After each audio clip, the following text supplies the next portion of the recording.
Bonjour chers auditeurs, nous voici en pleine rencontre internationale citoyenne de Vierzon pour la 3e année consécutive et nous sommes en présence de Michel Procureur. Michel Procureur qui est médecin, qui va nous expliquer son parcours et les difficultés qu'il rencontre actuellement après avoir résisté pendant la période Covid. Bonjour Michel. Bonjour Nexus, bonjour Estelle. Voilà, il y en a quelques-uns qui connaissent déjà mon histoire. Je suis médecin chirurgien ORL installé depuis une trentaine d'années en Vendée, alors que j'ai fait ma formation en Belgique où j'ai travaillé 5 ans.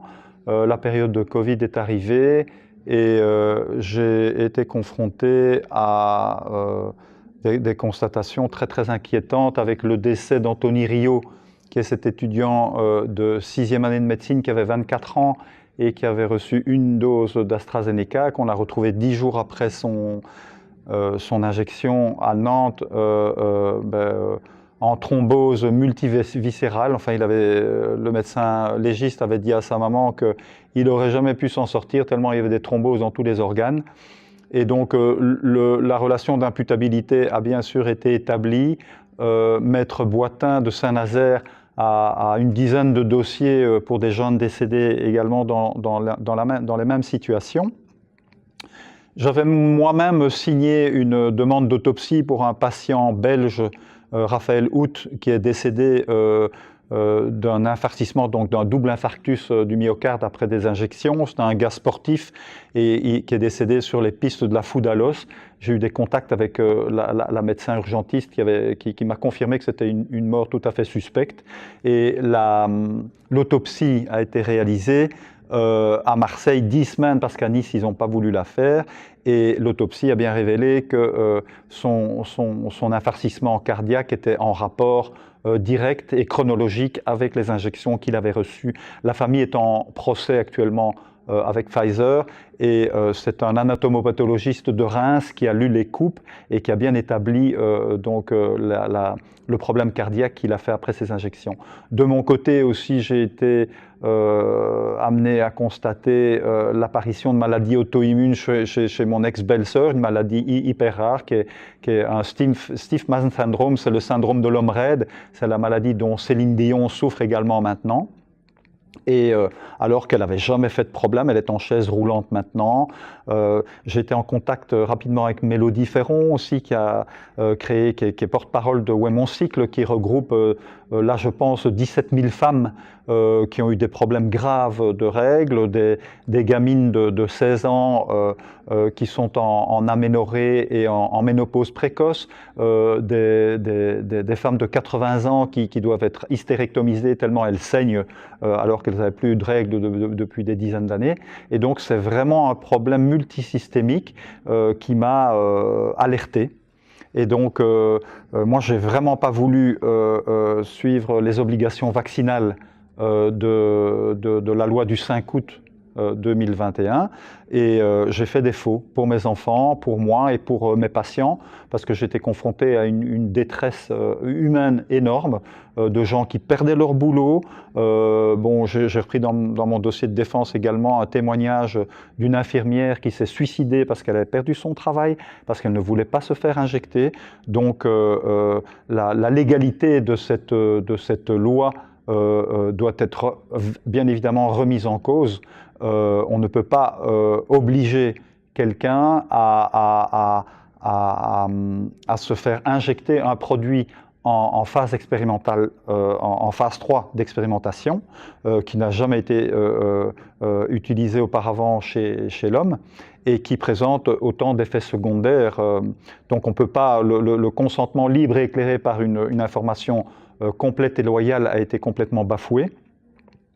Et ça n'a pas suffi à ce qu'un pharmacien chez qui j'allais chercher les doses de vaccin me dénonce auprès de l'ordre des pharmaciens. J'ai été convoqué à la gendarmerie, je veux dire, par un commandant de gendarmerie pour faire une déposition, puisque toute une enquête a été menée suite à cette délation.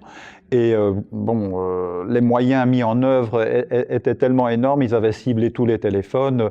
Donc j'ai dit que moi, la seule chose qui me faisait peur dans cette pandémie, c'était le vaccin, c'était pas le virus, et que je n'en voulais pas ni pour mes enfants, ni pour mes patients. Mais donc, suite à cette délation, j'ai dû passer en conseil disciplinaire de l'Ordre des médecins, qui m'ont condamné à 3 ans d'interdiction d'activité, d'abord à Nantes. J'ai fait appel de cette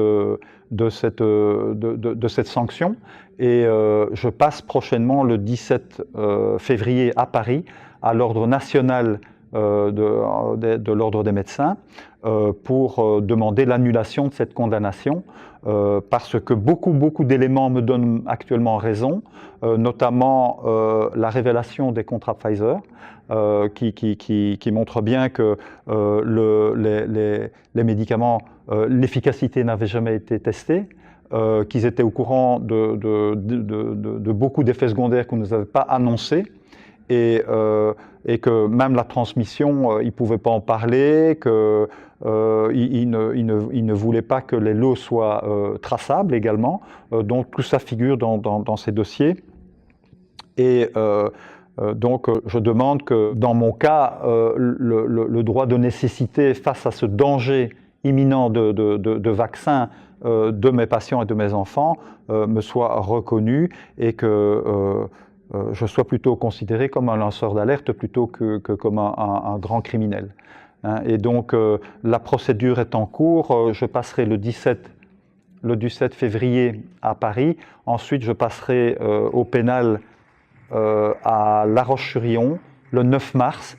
Et donc j'invite tous mes soutiens à se déplacer dans le calme et la dignité pour témoigner de ce qui est en train de se passer, et que c'est quand même tout à fait anormal que moi qui ai respecté mon serment d'Hippocrate et mes valeurs, bien sûr, je regrette d'avoir enfreint la loi, mais je ne pouvais pas faire autrement.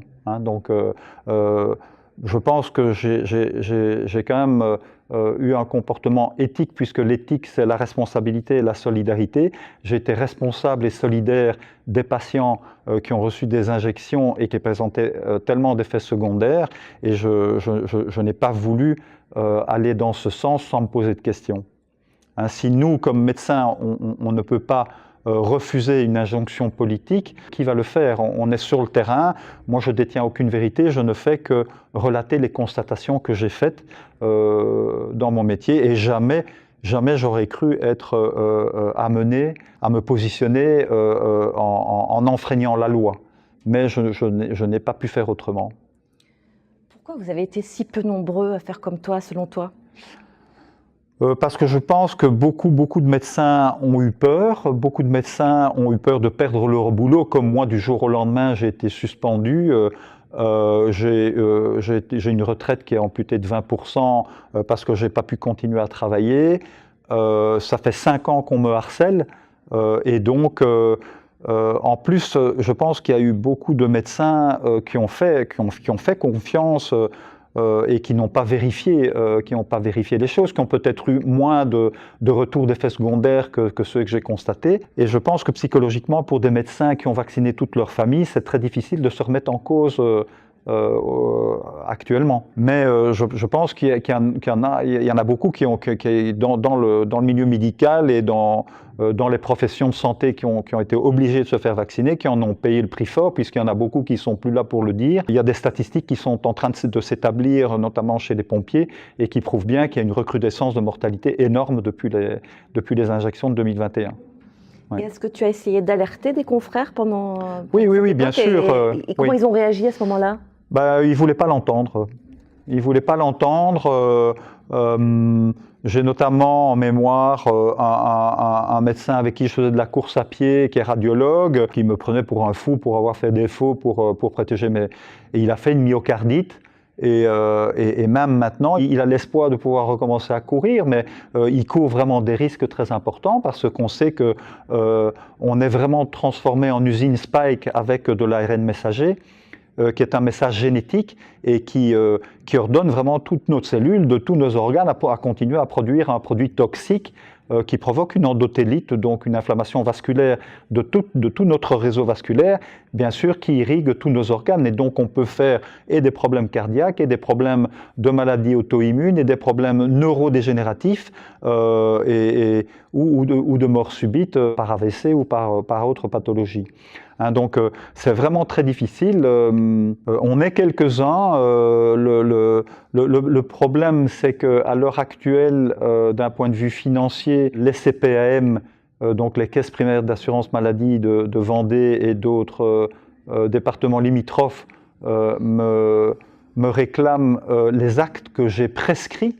Donc ce sont des actes pour lesquels je n'ai même pas touché le moindre centime. Ça va des scanners ou des résonances magnétiques que j'ai demandé pour des cancéreux, que je devais suivre, mais pendant le temps où je n'étais pas vacciné, ces examens, je dois les rembourser.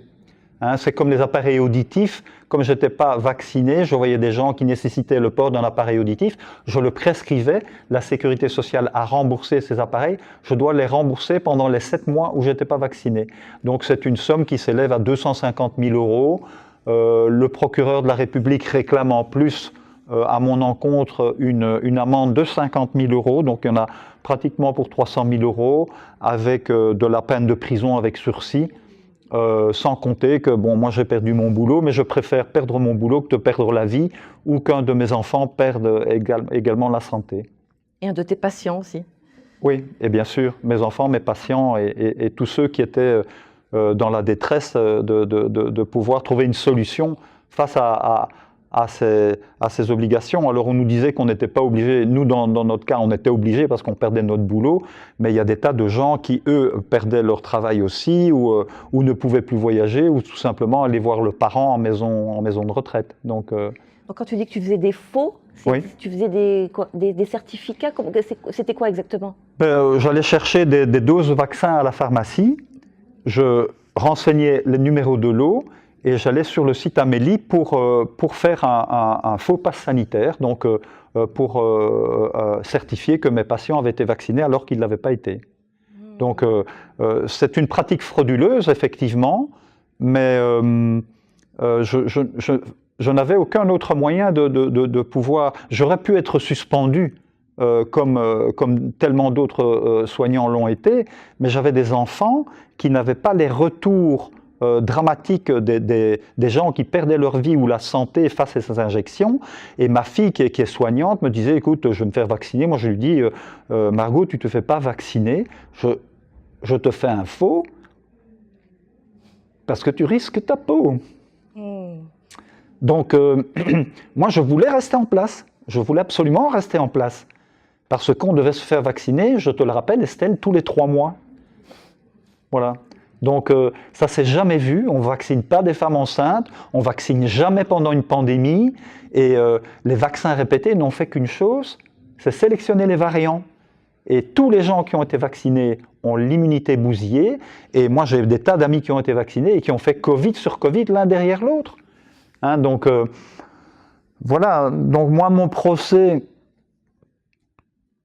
je l'ai déjà gagné, quelle que soit leur décision à mon encontre. Moi, mes enfants ne sont pas tombés malades, j'ai perdu aucun enfant. J'ai eu un contact avec Alain Maupas tout à l'heure, qui est le papa de Mélanie. Mélanie a autour de 35 ans. Elle a développé une maladie qui s'appelle la maladie de Charcot-sclérose latérale amyotrophique. Moi, dans ma carrière de 35 ans de médecin, j'en ai peut-être vu 2 vrais. Mathieu Dubois, avec son collectif, il les collectionne, il en a 50 de jeunes entre 35 et 50 ans, alors que c'était une maladie qui était réservée à l'homme âgé, aux patients âgés. Et sa fille Mélanie a décidé d'une euthanasie active qu'elle va aller faire en Belgique. Et c'est son père qui me l'a annoncé. Il m'a annoncé que le jour de mon procès, il sera là à La Roche-sur-Yon le 9 mars, mais sa fille ne sera plus là. Voilà, donc si je continue à témoigner de ce qui se passe, au moins que ça serve à quelque chose, et je le fais en mémoire de toutes ces victimes et en mémoire des parents, de tous ces parents endeuillés. Voilà ce que je voulais dire à Nexus, et puis je vous remercie aussi de de continuer votre action et à essayer de faire les choses, de révéler la vérité, quoi qu'il en coûte, puisque les médias mainstream ne le font surtout pas. Comment des médecins aujourd'hui peuvent-ils faire confiance en des laboratoires qui sont eux-mêmes condamnés à de multiples reprises comme Pfizer? Évidemment. Qui ont un historique judiciaire épais comme... Oui. Comment on vous l'apprend à la fac? Où est-ce qu'on vous apprend ça? On vous apprend à... D'abord, on n'a aucune formation. J'en ai appris bien plus en 5 ans depuis le Covid sur la vaccination que pendant toutes mes années d'études. Comme médecin, on a peut-être 2 heures organisées sur la vaccination, et encore, ce sont des heures qui sont prodiguées par des gens qui eux-mêmes font les vaccins. Donc là, c'est un biais énorme. On n'a aucune formation dans ce domaine-là. Maintenant, je t'assure, Estelle, que bon, j'ai mon expertise dans ce domaine-là pour avoir épluché. Et comme tu le dis, effectivement, Pfizer, sur 20 ans d'activité, a été condamné à 11 milliards de dollars d'amende pour charlatanisme, pour falsification des essais et pour corruption. Donc, si le doute existe, le doute il doit bénéficier à mes patients, à mes enfants, et non pas à des sociétés corrompues comme celle-là. Et effectivement, la majorité des médecins ne se renseignent pas du tout sur la composition. Déjà que les vaccins classiques sont à remettre en question parce qu'ils contiennent du phénol, en fait, qui est un produit qui stérilise les vaccins pour que les vaccins ne pourrissent pas et qu'il y ait des dates de péremption relativement éloignées. Donc on doit y adjoindre des conservants. Et donc ces conservants, ce sont des dérivés de mercure, ce sont des dérivés de formol qui sont utilisés normalement pour conserver des cadavres et qu'on injecte à des bébés de 6 mois. Donc la majorité des vaccins contiennent ces produits, ou alors des dérivés d'aluminium pour effectivement booster les réactions immunitaires. Et on sait bien maintenant, à l'heure actuelle, que tous les sels d'aluminium sont éminemment toxiques pour le système nerveux. Voilà, donc ils sont à l'origine de maladies neurodégénératives, de l'autisme, comme est en train de le prouver Kennedy Jr. aux États-Unis. Donc nous on demande qu'une chose, c'est qu'un dialogue puisse être établi et qu'on fasse réellement des études sérieuses sur le bénéfice-risque de ces produits qui sont toujours passés à travers les mailles du filet. Donc il n'y a jamais eu d'études en double aveugle faites sur des vaccins, des populations vaccinées et non vaccinées, et toutes les études qui ont été faites comportent des biais de procédures de tests et ne sont pas du tout fiables quant à la sécurité des vaccins. Voilà. Qu'est-ce que les gens qui écoutent là pourraient faire pour t'aider? Donc, même si tu l'as déjà dit, peux-tu rappeler les dates d'audience? Voilà, donc voilà, je vous rappelle ma procédure à l'Ordre des médecins, à l'Ordre national qui se déroulera à Paris, dans le 17e. C'est à la rue Joste, dans le 17e. C'est le mardi gras, c'est le mardi 17 février 2026 à 14h, à 13h45 pour l'audience à 14h15. Donc là, plus il y a du monde, plus les juges et les procureurs se rendront compte, et les autres médecins qui vont me juger vont peut-être enfin se poser des questions. Et puis la procédure pénale se tiendra le 9 mars, donc c'est un lundi, le 9 mars à 14h à La Roche-sur-Yon, qui est la préfecture de Vendée. Et là, je sais qu'il y aura beaucoup de monde. Après, en fonction des peines imposées, pour que je ne sois pas obligé de vendre ma maison, peut-être qu'une cagnotte solidaire sera mise en ligne pour tout simplement pour m'aider. Mais on n'en est pas là, j'attends les décisions. Les procédures pénales coûtent effectivement aussi, et j'aurai peut-être besoin d'un soutien financier dans un second temps, mais je veux être certain que je sois effectivement obligé d'y recourir. Voilà. Si c'était à refaire, Michel, tu referais exactement de la même manière? Bien sûr, pour la santé de mes enfants. Moi, ma carrière, elle est derrière moi. Donc, c'est un marathon, ça fait 5 ans que je tiens. Je t'avoue qu'il y a eu des nuits épouvantables. Mais c'est que, bon, il faut tenir dans la durée et que je suis certain de mon bon droit. Voilà. Donc j'ai fait ce que je devais. Et bien sûr qu'à refaire, pour moi, il n'y avait pas d'échappatoire. Je ne me suis pas posé de questions quand le choix s'est posé. Et des aides-soignantes perdaient leur travail, elles avaient des enfants à éduquer, elles avaient des maisons aussi à rembourser. Donc, notre rôle, c'est de les aider. Donc, j'ai rempli mon rôle. Voilà. Mieux vaut des nuits difficiles Oui. parce qu'on est en paix avec sa conscience Oui, bien sûr, bien sûr. que des nuits difficiles parce qu'on ne l'est pas. C'est évident, c'est évident. C'est évident. Oui. Merci Michel. Merci Estelle, merci Et Nexus. on va relayer au plus vite. Merci beaucoup.